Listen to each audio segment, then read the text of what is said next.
আমিটা কে, আগে তো আমাকে বুঝতে হবে যে আমিটা কে, তারপর আমি কিসে আবদ্ধ, এই দুটো জিনিস আমার কাছে পরিষ্কার হতে হবে, তারপর না মুক্তির প্রশ্ন আসবে। এখন আমি কে, কে আমি, এটা একটা সেই খুব পুরনো প্রশ্ন। আমরা যে গানে শুনেছি, প্রশ্ন করি নিজের কাছে, কে আমি, কোথায় ছিলাম, কোথায় যাব এই আমি। এই যে এই প্রশ্নটা করি যে কে আমি, এই আমিটাকে, যে এই প্রশ্নটার উত্তরটা কেন জানা প্রয়োজন, এই প্রশ্নের উত্তরটা আমি কেন খুঁজব, এই প্রশ্নের উত্তর জেনে আমার কি হবে, এটার উত্তর আছে আবার আরেকটা গানে, একবার আপনারে চিনতে পারলে রে যাবে অচেনারে চেনা। তার মানে আমাকে চিনতে হবে এই জন্য যাতে আমি অচেনারে চিনতে পারি। তো অচেনারে চেনা, অচেনা ব্যাপারটাই বা কি, অচেনারে আমি চিনবই বা কেন, অচেনাটা কি, এই প্রশ্নটাও আসে। এগুলো তো আমাদের বুঝতে হবে, না বুঝি আমি কিসের সন্ধান করবো বা কিসের চর্চা করব। তাহলে একটা জিনিস হলো যে প্রথমে আমাকে বুঝতে হবে যে আমিটা কে, আমিটা কি, আমার আসলে আমিটা কে, আমিটা কি, এই বোঝাটা সবচেয়ে জরুরি। এখন আমিটা কে, এটা যদি জিজ্ঞেস করি, আমরা তো দুনিয়ার সব কিছু সম্পর্কে জানি বুঝি। এখন তো গুগল দিলে বিশ্বের হেন বিষয় নাই যেটা সম্পর্কে আপনি প্রশ্নের উত্তর পাবেন না। সেই অণু পরমাণুর ভিতরে ইলেকট্রন, প্রোটন, নিউট্রন, তার ভিতরে কোয়ার্ক, তার ভিতরে এটসেট্রা এটসেট্রা এটসেট্রা সব আপনি জানবেন। আর সেই মহাবিশ্বের ওপারে গ্যালাক্সি, তারপর সুপারনোভা, তারপরে এইটা ব্ল্যাক হোল, সমস্ত কিছু ছোট ছোট ছেলেমেয়েরাও এগুলো জানে। সব কিছু সম্পর্কে আমরা জানি, কিন্তু সবচেয়ে কম জানি আমরা নিজের সম্পর্কে। যেই আমি অন্য সব কিছু সম্পর্কে জানি, সেই আমি নিজের সম্পর্কেই কিছুই জানি না। কারণ কোনো গুগল এই প্রশ্নের উত্তর দিতে পারবে না, কোনো গুগলে এই ওর মেমোরি ব্যাংকে এটা নাই। আমি কে, এই প্রশ্নের উত্তরটা, এই প্রশ্নের উত্তর কোনো টিচার দিতে পারবে না, এই প্রশ্নের উত্তর কোনো পাঠ্যপুস্তকে লেখা নাই। এই প্রশ্নের উত্তর একমাত্র একজন জানে, সেটা হলো আপনি নিজে। যদি আপনি ওই প্রশ্নের উত্তরটা খুঁজে পান, উপলব্ধি করেন, তাহলে যে আমিটা আছি, খাচ্ছি, খুঁজছি, ঘুমাচ্ছি, এটা হলো ওই জীবন, ওইটা হলো বদ্ধ জীবন। আমার কোনো চিন্তাও নাই, ওই যেভাবে আছে সেভাবে কি আমি কি সন্তুষ্ট, আমি কি খুশি, আমি কি তৃপ্ত, আমি কি সুখী, আমি কি শান্তিপ্রাপ্ত? শান্তিপ্রাপ্ত না। আমরা প্রতি মুহূর্তে টের পাই যে আমরা বন্ধনে আবদ্ধ। আমরা কি বলি, সংসার জ্বালায় আছি, সংসারে আবদ্ধ পশু আমরা। হ্যাঁ, সংসারের সমস্ত চাওয়া পাওয়া, সন্তান, বাবা মা, তারপর চাকরি, পেশা, মানে এই যে নানা কিছুর ভিতরে সমস্ত সময় সংকট। বুদ্ধ বলেছেন যে জীবন দুঃখময়, সর্বং দুঃখম, জীবন দুঃখময়, মানে জীবনে দুঃখই বেশি। হ্যাঁ, শান্তি আনন্দ আমরা মাঝে মাঝে পাই, ওইটা কিছু আমাদের টিকায় রাখি, কিন্তু আসলে হিসাব করে দেখা যায় না আমরা শান্তিতে নেই। কে যাকে জিজ্ঞেস করে, কে বলেন না শান্তিতে নেই, এইটা ওইটা সেটা। হ্যাঁ, রাজনৈতিক, সামাজিক, ভৌগোলিক, হ্যাঁ, এই এখন কড়া শীত, ওই বৃষ্টি, ওই করোনা, ওই হরতাল, মানে সমস্যার অন্ত নাই। তাহলে আমরা সবসময় ঝামেলার মধ্যে আছি। তাহলে এই ঝামেলা থেকে মুক্ত হওয়ার উপায়টা কি? স্বর্গে গেলে, আর স্বর্গে মানে ঠিক আছে, যখন যাবো স্বর্গেরটা স্বর্গ হবে না। দুনিয়ার ভিতরে আমাদের উপায়টা কি? তো দুনিয়াটা কোনোদিন ওই স্বর্গভূমিতে পরিণত হবে না। দুনিয়াতে সমস্যা চিরকাল ছিল, চিরকাল আছে, থাকবেও। তাহলে এই সমস্যার ভেতরে থেকেও আমি কি কোনোভাবে শান্তিপ্রাপ্ত হতে পারি? আমরা জানি যে কিছু মানুষ আছে যারা শান্তিপ্রাপ্ত। কীরকম? গৌতম বুদ্ধ যখন জন্মের আগে একটা ভবিষ্যৎবাণী হয়েছিল, সেটা হলো যে এই ছেলে যখন বড় হবে, সে হয় অনেক বড় একজন রাজা হবে, না একজন সন্ন্যাসী হবে। এখন রাজপুত্র সন্ন্যাসী হবে, এটা তো তার বাবা মা কেউ মেনে নেবে না। যে যাতে সে সন্ন্যাসী না হয়, এই জন্য তার জন্য ভোগ সুখের যত রকম ব্যবস্থা সব কিছু করে রাখা হলো। সে সুখে শান্তিতে ভোগ বিলাসে বড় হতে হতে লাগলো। একবার ওই যখন তিনি যুবক, তার এক সঙ্গী কিনে তিনি রাস্তায় বের হলেন। রাস্তায় বের হয়ে যেতে যেতে প্রথমে দেখলেন একজন অসুস্থ লোককে নিয়ে যাওয়া হচ্ছে। তো সে একটা বেদনার্ত, এটা দেখল যে ওই লোকটা এরকম বেদনার্ত, ওনার কী হয়েছে, সমস্যা কী? বলে উনি একটা অসুস্থ হয়েছেন, মানুষকে রোগ শোকে আক্রান্ত করে, রোগ শোক হলে মানুষ এরকম বিপর্যস্ত হয়, দুঃখ পায়। তার মনটা একটু খারাপ হয়ে গেল। তারপর যেতে যেতে যেতে কিছু দ্রুত একটা খুব বৃদ্ধ লোকের সঙ্গে একটু কুঁজো হয়ে লাঠিতে ভর দিয়ে হাঁটছেন, ধুকতে ধুকতে যাচ্ছেন। বলে কি এই লোকটা এরকম অবস্থাতে কী হয়েছে? বলে যে ওনার বয়স হয়েছেন, বৃদ্ধ হয়ে গেছেন, জড়াগ্রস্ত হয়েছেন। বুড়ো হলে মানুষের এই দুরবস্থা হয়। বুদ্ধ, তখন তার নাম ছিল সিদ্ধার্থ, সিদ্ধার্থের মন আরও খারাপ হলো। তারপর আরও কিছু দূর সামনে গিয়ে দেখে যে খাটিয়ার উপরে এক লোককে হরিবোল বলতে বলতে নিয়ে যাচ্ছে, পেছনে লোকজন কান্না করছে ইত্যাদি। কী হয়েছে? ওকে নিয়ে কোথায় যাচ্ছে? কী হয়েছে? উনি মারা গেছেন, ওনাকে শ্মশানে নিয়ে পুড়িয়ে ফেলা হবে। সব মানুষকে একসময় মারা যেতে হয়, সব প্রাণীকেই মরে যেতে হয়। এইবার উনি একদম বিষণ্ণ এখন, এই জীবনের পরিণতি, এত ভোগশোক করে আমি এরকম রোগে শোকে ভুগবো, আমি ওরকম বৃদ্ধ হয়ে যাব, আমি একসময় মরে যাবো, আমাকে পুড়িয়ে ফেলবে, এই জীবনের পরিণতি। মনটা খুব খারাপ।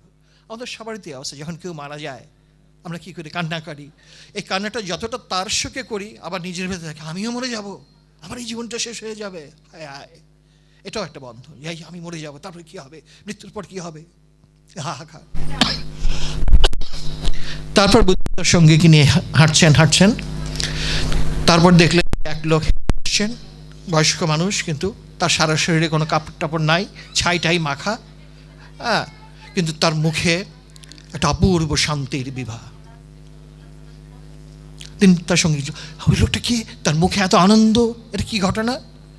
বলে উনি একজন সন্ন্যাসী, উনি সংসারের বন্ধন, সংসারের মায়া ছিন্ন করে মুক্ত হয়েছেন, হ্যাঁ, বা বোধিপ্রাপ্ত হয়েছেন, এই জন্য তিনি আনন্দময়। এই তো উনি বুঝলেন, তার মাথায় ঢুকলো, হ্যাঁ, জীবনের দুঃখ, কষ্ট, যন্ত্রণা, এগুলো থেকে মুক্তির একটা উপায় আছে। সেই উপায়টা হলো এই সন্ন্যাসীর যে সাধনাটা, অর্থাৎ ধ্যান সাধনা, যেটা যে যা আছে আর কি, সেই সাধনা করে আমাকে মুক্ত হতে হবে। তার তখন স্ত্রী আছে, একটা সন্তান জন্ম নিয়েছে রাহুল নামে। এক পূর্ণিমা, বৈশাখী পূর্ণিমার রাতে সবাইকে রেখে তিনি ত্যাগ করলেন। তারপর তিনি কঠোর সাধনা করলেন, এক সময় নির্বাণ লাভ করলেন, জ্ঞান লাভ করলেন। ভগবান বুদ্ধের পৃথিবীর শ্রেষ্ঠতম অলি, মুক্ত মানুষ, নবী, রাসূল, ও যেই নাম দেই না কেন, সর্বোচ্চ পর্যায়ের মুক্ত মানুষদের ভিতরে একজন, যিনি জ্ঞানী, যিনি সমস্ত পৃথিবীর মানুষের জন্য মুক্তির পথ নির্দেশ দিয়েছেন। তাহলে আমরা এটা কি দেখলাম? যে জীবনে দুঃখ আছে, আবদ্ধতা আছে, সেটা থেকে মুক্তির উপায় আছে। এখন বুদ্ধের একটা ধারণা ছিল যে ওই জন্ম দুঃখ, জরা দুঃখ, মৃত্যু দুঃখ ইত্যাদি, এগুলো ছাড়াও আমরা তো এইটাই বুঝি যে অত তত্ত্বকথা না গেলেও, ওর ভিতরে না গেলেও আমরা তো বুঝি যে আমরা জীবনে প্রতি পদে পদে দুঃখ পাই এবং আমরা নানাভাবে আবদ্ধ। আমরা সংসার ছাড়তে পারি না, আমরা যা খুশি তাই করতে পারি না, আমরা রাষ্ট্রের কাছে বন্দী, আমরা পেশার কাছে, চাকরির কাছে বন্দী, আমরা ব্যবসার কাছে বন্দী, আমরা সংসারের মধ্যে বন্দী, ছেলেমেয়ের কাছে বন্দী। আমার নিজের ভিতরে কোনো মুক্তি বলে কোনো কিছু নাই। তাহলে আমিটাকে, এটা আমার খুঁজে বের করতে হবে এবং সেই আমিকে এই কষ্টভোগ থেকে মুক্তি দিতে হবে, যাতে আমি মনে শান্তি পেতে পারি।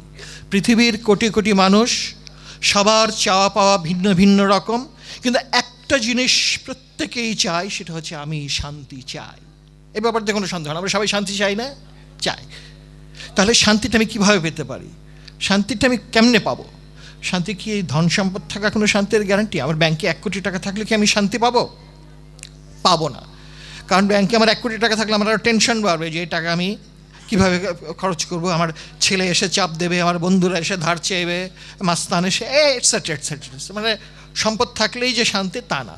শান্তি একেবারেই একটা মনের বিষয় এবং আমরা সবাই কখনো কখনো কখনো শান্তি পাই। আমরা কখনো খুব গরম দুপুরে প্রচণ্ড ক্লান্ত, মানে হাঁসফাঁস করছি, গাছতলায় বসে একটা এক পলকা বাতাস বয়ে গেলো, আমরা শান্তি পেলাম। 1 সেকেন্ডের মধ্যে আমাদের মন ঠান্ডা হলো, আরে এই তো জান্নাতি হাওয়া, এই যে একটা হলো, এটা এক ধরনের শান্তি।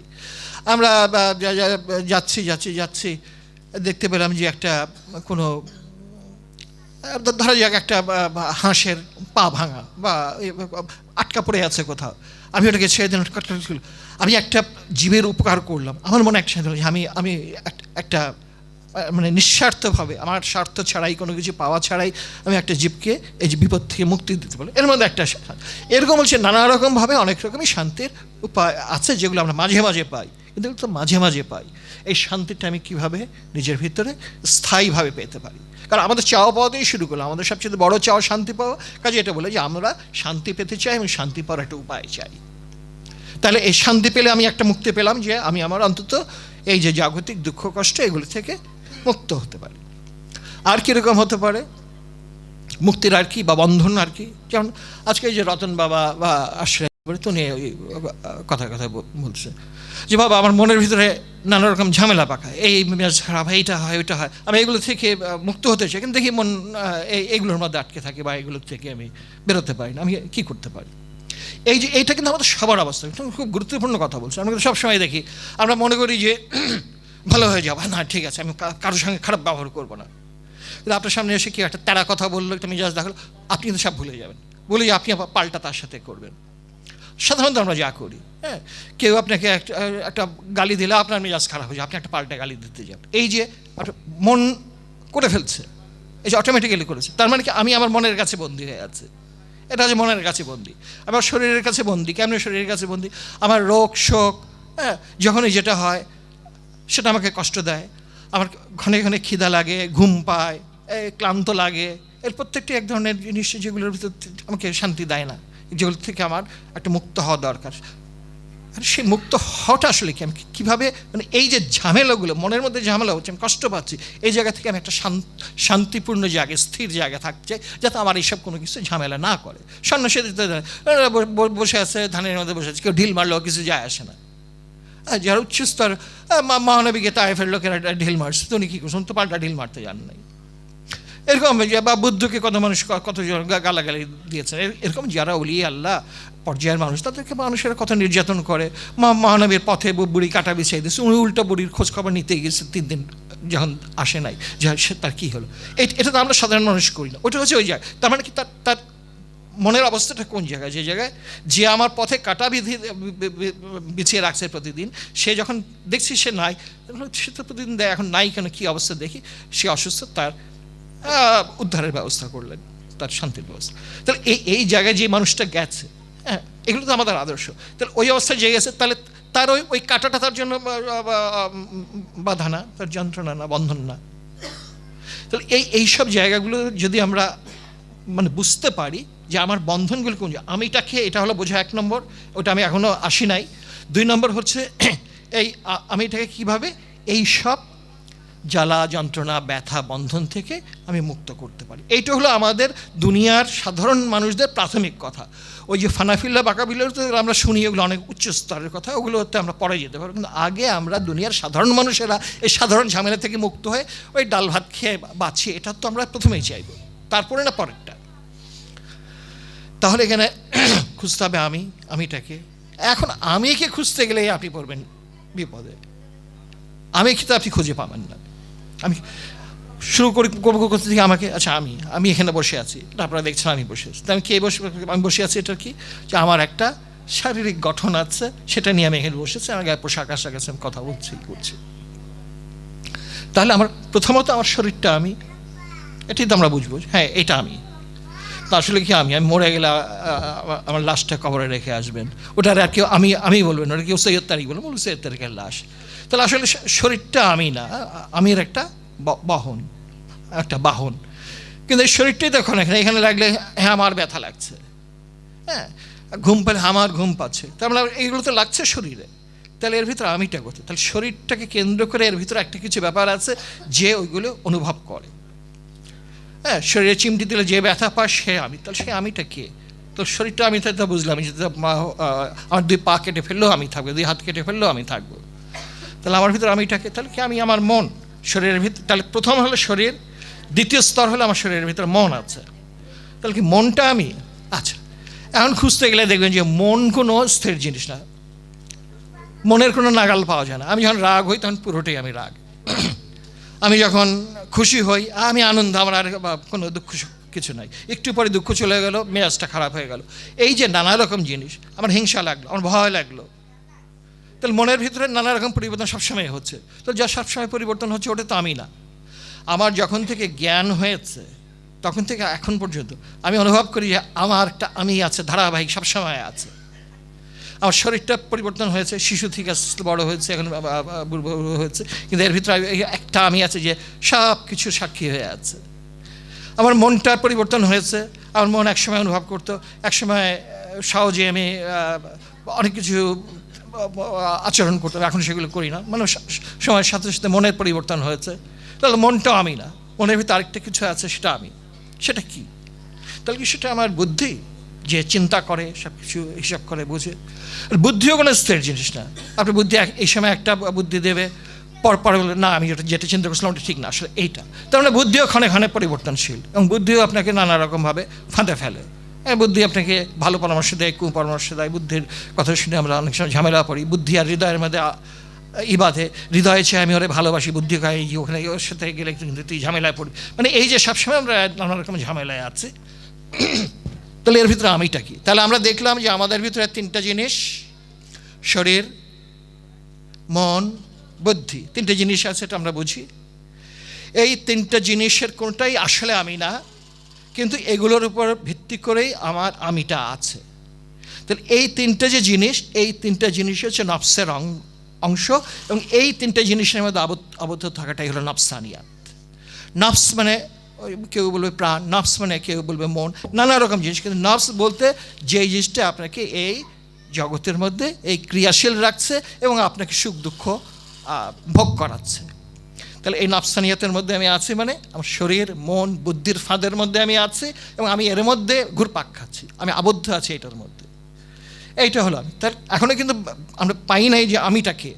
কিন্তু এইটা ঠিক যে আমার ভিতরে একটা আমি বলে একটা ব্যাপার আছে, যেটা আমি যখন থেকে আমার জ্ঞান হয়েছে তখন থেকে এখন পর্যন্ত আমি ধারাবাহিক এর ভিতরে একটা আমি আছি। এটা আমার শরীর না, আমার শরীর কেটে হলেও সেই আমিটা থাকবে। আমার মন না, আমার মন পরিবর্তন হলেও সেই আমিটা থাকবে। আমার বুদ্ধিও না, আমার বুদ্ধির পরামর্শ নানা রকম পরিবর্তন হলেও একটা কথা আছে। সেই আমিটা কি? সেই আমিটা আমার ভিতরে একটা সাক্ষী স্বরূপ একটা সত্তা। ওইটা হলো আধ্যাত্মিক সত্তা। এই আধ্যাত্মিক সত্তা মানে আল্লাহ তো আমার সাত আসমানের উপর পাঠাই, আল্লাহ তো রূপে আমার ভিতরে বিদ্যমান আছে। আল্লাহর ভিতরে রূপে বিদ্যমান আছে ওই জায়গাটার ভিতরে যে সব কিছু পর্যবেক্ষণ করছে। আচ্ছা, আল্লাহকে আমরা সাধারণভাবে যখন চিন্তা করি কী করে আল্লাহকে, আমরা আল্লাহ সাত আসমানের উপরে আছে, ভালো কথা। আল্লাহ সব কিছু দেখেন, শোনেন, জানেন, এইটা আমরা সবাই কনফার্ম, হ্যাঁ এটা ঠিক। এবং আল্লাহ সর্বশক্তি, মানে এই কথাটা আমরা মানি যে আল্লাহ সব কিছু করেন, এটা ঠিক তো আমরা বাস্তবে দেখি না। আল্লাহ যদি সব কিছু করতেন, আল্লাহর করার ক্ষমতা থাকলেও উনি করেন না। কেমনি করেন না? তাহলে দুনিয়াতে কোনো অন্যায় অপরাধ থাকতো না। দুনিয়াতে অন্যায় অপরাধ হয়, হ্যাঁ, তাহলে আল্লাহ তো এটা শাস্তি বিধান করেন, আল্লাহ তো ন্যায় বিচারক, আল্লাহ তো করুণাময়, তাহলে এগুলো কেন হয়? তাহলে কি ওইটা অন্য প্ল্যানে, মানে আল্লাহ একটা জগৎ তৈরি করেছেন এবং তাকে একটা সিস্টেম দিয়েছেন। এই সিস্টেমটা দেওয়ার পরে এই সিস্টেমের মধ্যে উনি আর নাক গলান না, মানে এটা চলবে কি যে তার দিন পাল্টায় না, মানে একটা সিস্টেম দিয়েছে। সবাই এই সিস্টেমের মধ্যে, চন্দ্র সূর্য গ্রহ তারা সবাই সেজদারত আছে, মানে এই সিস্টেমের মধ্যে আছে। মানুষকে একটা স্বাধীন ইচ্ছা শক্তি, চিন্তা শক্তি এটা দেওয়া আছে। সেই কারণে সে এগুলো নিয়ে চিন্তা করে, এগুলো নিয়ে কনফিউজড হয়, এগুলো নিয়ে সমস্যা হয়, নানা রকম ব্যাপার। তাহলে কি আল্লাহ বলতে আমরা কি বুঝো? আল্লাহ হচ্ছে সেই সব কিছু যিনি দেখেন, সব কিছু যিনি জানেন, বোঝেন, তিনি হচ্ছেন আল্লাহ। আমার ভিতরে সে আল্লাহর অবস্থাটি কি, যে এই সব কিছু দেখে, জানে, বোঝে। আমি যেমন আমার স্মৃতি দিয়ে জানি, আমার দিয়ে জানি, ওই যে আমার ভিতরে এই একটা আমি আছে সাক্ষীর, ওইটাই আমার ভিতরে আল্লাহর মূল অংশ।